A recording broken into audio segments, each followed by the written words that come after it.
Paging Dr. Gary C. Please proceed to the geriatrics department. Emergency! Emergency! Paging Dr. C. Emergency! Emergency!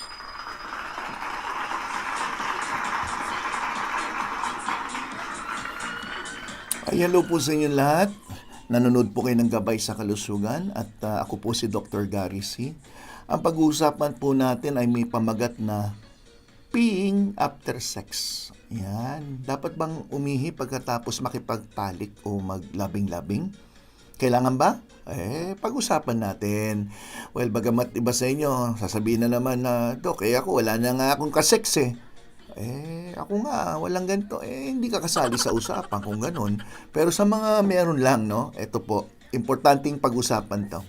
Alam niyo po ba na yung pag-ihi after sex ay maaari makatulong na ma-flush yung mga bakterya dyan sa inyong urethra o pinakatubo ng daanan ng ihi para mabawasan ng tsansa na magkaroon kayo ng UTI or urinary tract infection. Alam ng lahat yan. Ako, sasabihin, oo nga, tama. Pero, ang tanong, is it really necessary?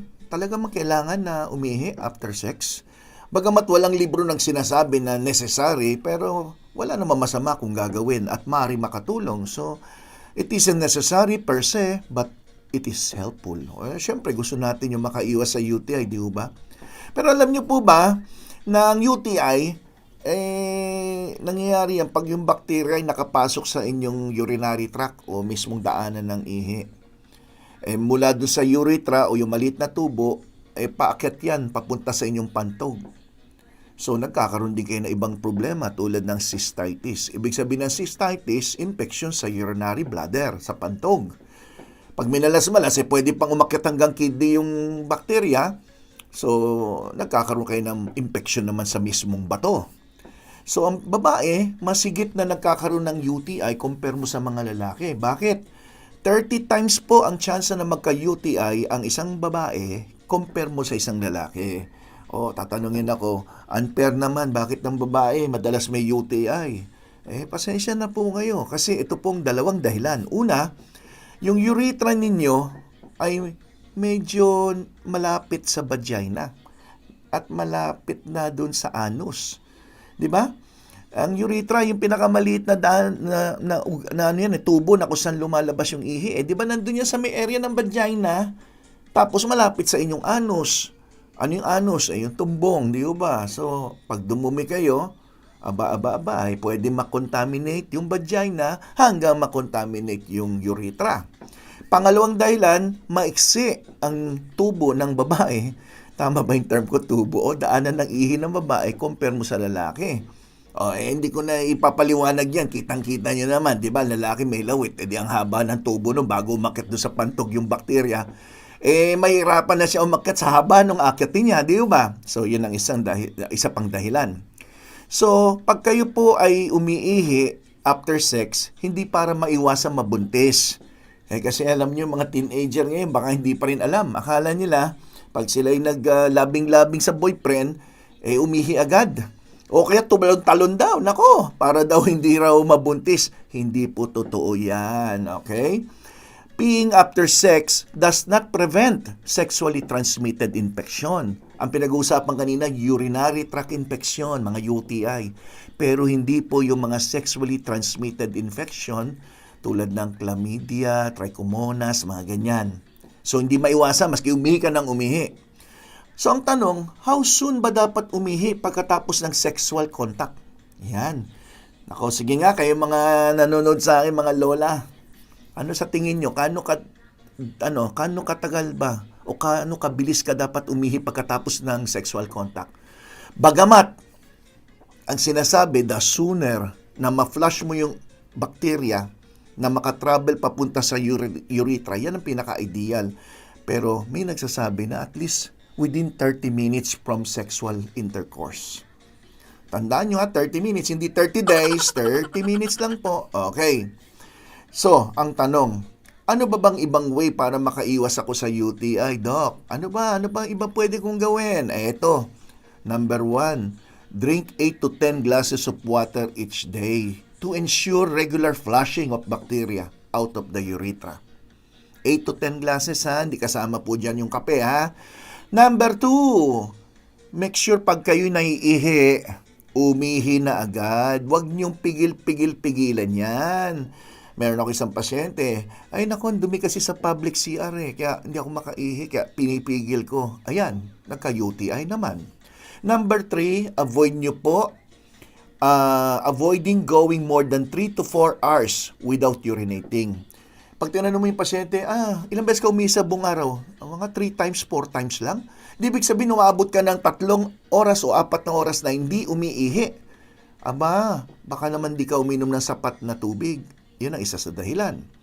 Number 4, always wiping from front to back after going to the toilet. In Tagalog, huwag kang pupunas ng puwet po papunta ng puwerta. Dapat pabaliktad. Puwerta papuntang puwet po. Yan. I-demonstrate ko ha. Parang ito yung kamay, ito yung tabo, di ba? Hindi ganyan ganyan, dapat pag ganon, huwag pag ganon. Okay, so alam nyo na yon ha. Then, ano pa? Cleaning the genitals with warm water each day. Maaari makatulong, makaiwas din sa infeksyon. Avoid using scented female hygiene products. Yung mga panghugas nyo ha. Yung iba dyan, may nakita ako, bayabas pa nga no? Meron pang papaya, kung ano-anong linalagay ninyong pampalinis na pampabango. Pero nakakakos pala ng UTI. Dahil masyadong natong nalilinisan yung mga good bacteria sa inyong puwerta. Number 7, avoid douching. Douching, yung talagang, ano ba tawag nyo doon? Yung parang pinasok mo doon sa loob, tapos lahat yun, tanggal. Tanggal nga yung bacteria, tanggal din yung good bacteria, di ba? Avoid using spermicides if prone to UTI. Meron mga iba pinapahid doon sa loob para hindi mabuntis. Naku, ingatan niyan. Wearing loose cotton underwear. Huwag ko kayong gagamit ng mga nylon na underwear na mainit. Hindi makahinga. Kasi, di ba, meron nga nabibili mga pads na breathable. Akala mo may ilong, no? Pero kailangan nahahanginan. Yan. Meron nga ako isang nabasa Dapat daw matulog mga babae na walang suot na panty at walang suot. Sa ganun daw, nakakahinga daw na maayos si Puday. Yun ang sabi, bahala kayo, gawin nyo. Pero lola, wag na lang, ha? Wag nyo gawin. So, when to see a doctor? Ito po, very important to. These are the symptoms of UTI. Painful or burning sensation when urinating. Nasubukan nyo na ba yan ganyan? Yung pag-ihi nyo para may gumagasgas na mainit, masakit, feeling you need to urinate often. Parang kaiihi mo lang, ihi ka na naman, pero konti-konti lang ang iniihi nyo. Cloudy yung ihi nyo, parang malabo, maulap, ganyan. Then, may amoy, yung amoy na basta naiiba, hindi lang mapanghi, mabantot na hindi mo maintindihan. Then, pag tinignan mo yung ihi, pwedeng parang pinaghugasan na isda, o kaya bahid lang ng dugo. O kaya, masakit ng puson, masakit ng tiyan, pero ang nararamdaman niya parang punong-puno. Ihi pero konti lang iniihi. Feeling tired, weak, shaky. Ito yung mga may fever na kadalasan. Then confused. Confusion, nalilito. In some cases, tulad ng binanggit ko, ang UTI, pag minalas-malas ka, umaakyat hanggang kidneys. Kaya dapat umihi talaga ng umihi. A kidney infection can be severe, na kailangan yan immediate medical attention. So ano naman yung mga symptoms na dapat yung bantayan? Basta meron kayo ng mga nabanggit ko kanina at nagkataon may kasama pang lagnat, chills, naduduwal o kaya sumusuka na talaga at may pain sa lower back, dito sa may tagiliran, sa may bandang likod. Ito, pakikita ko sa inyo, yung banda dito, masakit yung banda rito, yan.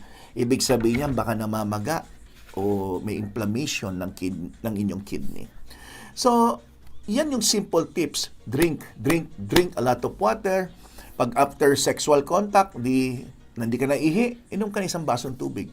Kaya nga, before sex, pwede ka uminom kalating baso, then after, isang baso. Tingnan nyo, para makaihi ka na maayos. Okay? Okay po ba, Lola, yung mga tip ko? Okay? Kung nagustuhan nyo mag-iHeart GSK sa baba. At please, don't forget, subscribe kayo dito sa Gabay sa Kalusugan, Dr. Gary C. I-like nyo, i-thumbs up nyo, mag-comment kayo sa baba ng iHeart GSK para napapansin ko yung mga tanong nyo. at pipilitin kong sagutin yan. Invite your friends to join us. Maraming salamat sa lahat ng nanood. Ako po si Dr. Gary C., ang inyong gabay sa kalusugan. Bye-bye!